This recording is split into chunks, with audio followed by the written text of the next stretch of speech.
السلام علیکم سامعین اور ناظرین، آج ہم عربی کا دوسرا سبق شروع کرنے جا رہے ہیں۔ اس کا عنوان ہے حدیقۃ الحیوانات، چڑیا گھر۔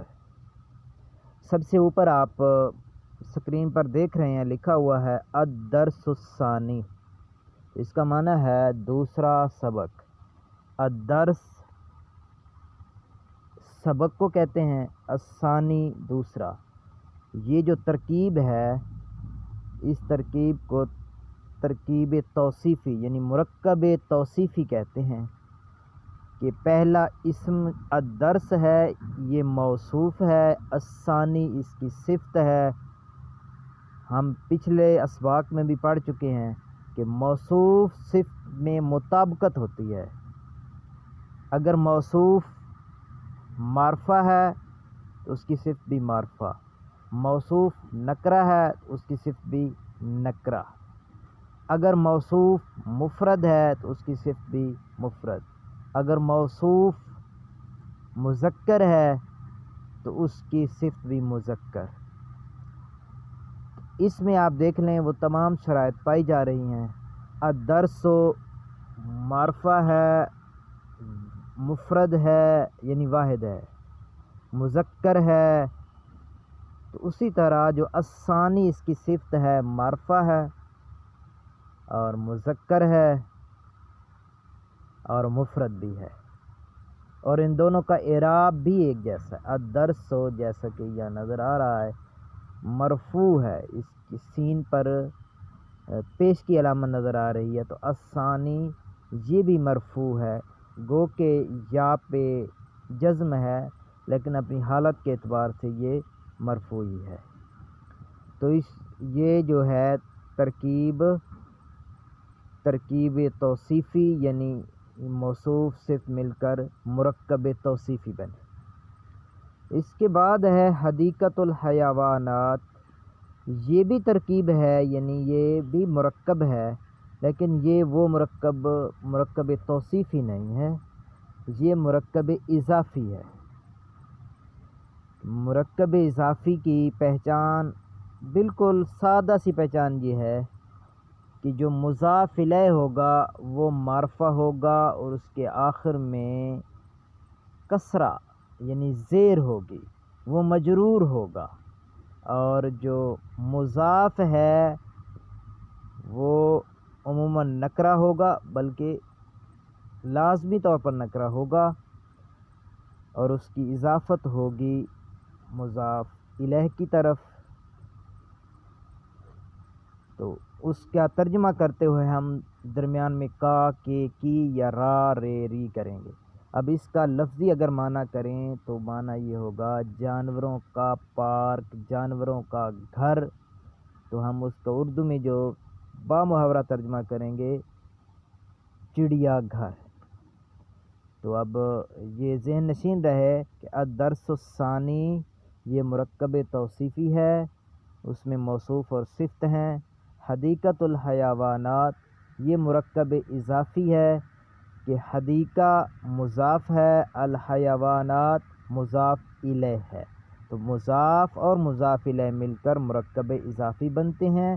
اردو میں ان کا ترجمہ کرتے ہوئے ہم ان دونوں کلمات کے درمیان کا، کے، کی یا را، رے، ری لاتے ہیں۔ اردو میں اس کی مثالیں یہ ہیں: ہمارا گھر، ہمارا ملک، میری کتاب، اسلم کا بیگ وغیرہ، تو یہ مرکب اضافی کہلاتے ہیں۔ اب ہم آتے ہیں اپنے سبق کی طرف۔ اس سے پہلے سبق کے جو مقاصد ہیں ان پہ ذرا نظر ڈالتے ہیں۔ تو اس کے دو مقاصد لکھے گئے ہیں یہاں پر، کہ پہلا مقصد یہ ہے کہ عربی میں مختلف جانوروں کے ناموں اور اوصاف سے واقف ہو سکیں۔ یہ سبق جب ہم پڑھیں گے تو ہمیں بہت سے جانوروں کے نام عربی میں آ جائیں گے اور ان کی خوبیاں بھی معلوم ہو جائیں گی، وہ جانور کیا کرتے ہیں، اس کی کیا عادت ہوتی ہے، یہ چیزیں بھی جان لیں گے۔ تو یہ بچوں کو بتلانا مقصود ہے اس سبق سے۔ دوسرا مقصد یہ ہے کہ جانوروں کے نعمت اور زمین کی رونق ہونے کا احساس ان کے دل میں پیدا ہو، کہ جب بچے عزیز طلباء یہ سبق پڑھیں تو ان کے اندر یہ احساس پیدا ہو کہ جانور اللہ تعالیٰ کی نعمت ہیں اور یہ زمین پر رونق ہیں، زمین پر حسن خوبصورتی کی وجہ ہیں، اور ان کے دل میں یہ احساس پیدا ہو جائے کہ یہ جانور اللہ کی نعمت بھی ہیں اور اس رونق بھی ہیں، ہمیں ان کا خیال بھی رکھنا چاہیے اور اس پر اللہ کا شکر بھی ادا کرنا چاہیے۔ پہلے ہم متن پڑھ لیتے ہیں، اس کے بعد ہر لفظ کا علیحدہ ترجمہ کریں گے اور پھر با محاورہ مکمل ترجمہ بھی کریں گے۔ حدیقۃ الحیوانات مکان تنظرون فیہ حیوانات شتیٰ بعضها یمشی علی الارض وبعضها یطیر فی الہواء وبعضها یسبح فی الماء۔ حدیقۃ الحیوانات بلاہور اکبر حدائق الحیوانات فی پاکستان، توجد فيها أنواع كثيرة من الطيور والحيوانات، هناك قسم مختص بالحيوانات الوحشية مثل الأسد والنمر والذئب والثعلب، هذه الحيوانات تأكل اللحم۔ الأطفال يحبون أن يركبوا الفيل، هو حيوان ضخيم لہو خرطوم طویل۔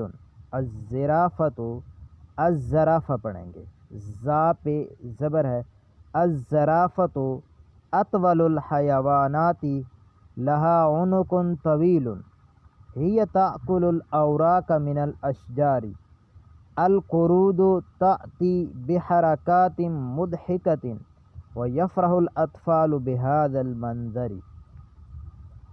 یہ تھی عربی عبارت، متن تھا، اب ہم اس کے ترجمہ کی طرف آتے ہیں۔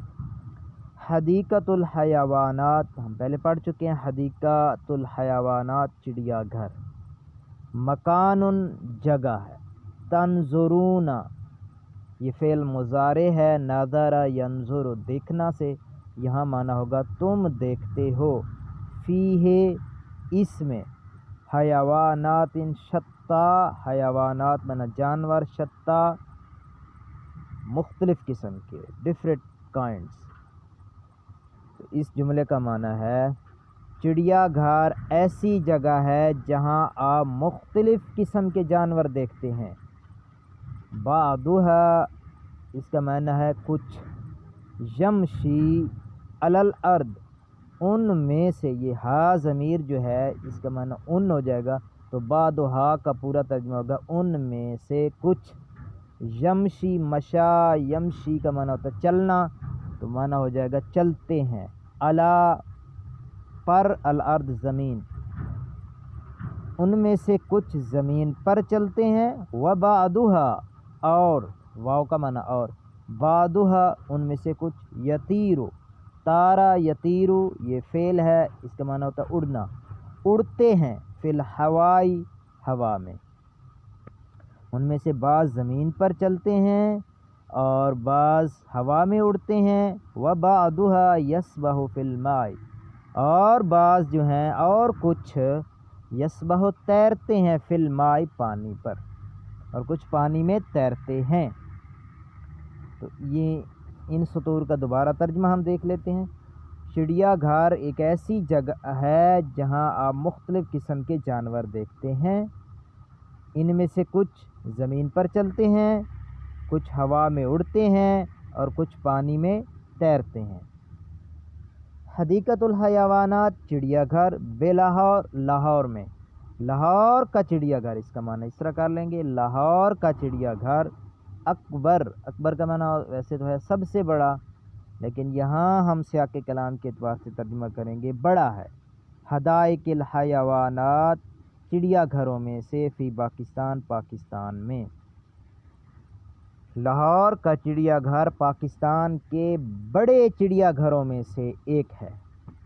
اس کا ترجمہ یوں ہوگا، حدیقۃ الحیوانات بلاہور لاہور کا چڑیا گھر اکبر حدائق الحیوانات بڑا ہے جانوروں کے یعنی چڑیا گھروں میں، بڑے چڑیا گھروں میں سے، فی پاکستان، پاکستان، لاہور کا چڑیا گھر پاکستان کے بڑے چڑیا گھروں میں سے ایک ہے۔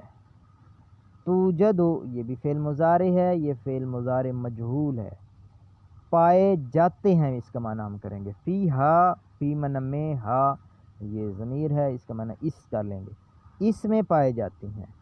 انواع کثیرۃ، انواع اقسام، کثیرہ بہت سی، من الطیور پرندوں کی، والحیوانات جانوروں کی، اس کا معنی یہ بنے گا اس میں جانوروں اور پرندوں کی بہت سی اقسام پائی جاتی ہیں۔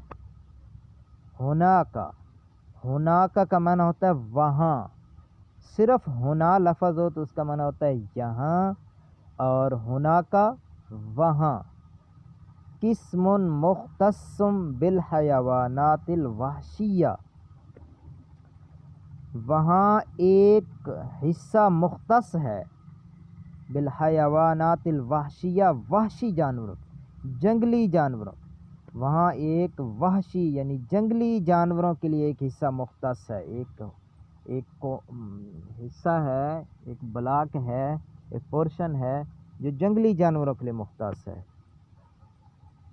قسم، پورشن، حصہ اس کو کہہ سکتے ہیں۔ مثل الاسد، جیسے شیر، والنمر اور چیتا، والذئب اور بھیڑیا، والثعلب اور لومڑ، جیسے شیر، چیتا، بھیڑیا اور لومڑ۔ ہذہ الحیوانات، ناظرین، ہذہ الحیوانات تاکل اللحم، یہ جانور گوشت کھاتے ہیں۔ ہذہ یہ اس میں اشارہ ہے، یہ اس کا معنی کریں گے الحیوانات جانور، تاکل اللحم گوشت کھاتے ہیں، یعنی یہ وحشی جانور ہیں، چیرنے پھاڑنے والے جانور ہیں، یہ گوشت کھاتے ہیں۔ تاکلو، اکل یاکلو سے فعل ہے، اس معنی کھانا، اللحم گوشت، یہ جانور گوشت کھاتے ہیں۔ اس پیرا کا دوبارہ ہم ترجمہ دیکھ لیتے ہیں۔ لاہور کا چڑیا گھر پاکستان کے بڑے چڑیا گھروں میں سے ایک ہے، اس میں جانوروں اور پرندوں کی بہت سی اقسام پائی جاتی ہیں، وہاں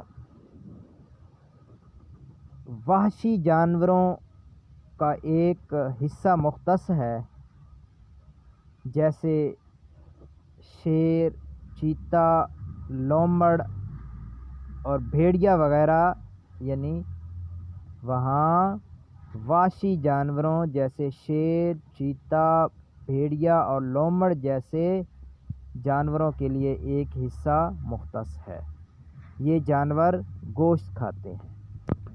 اگلے پیرا کی طرف ہم آتے ہیں۔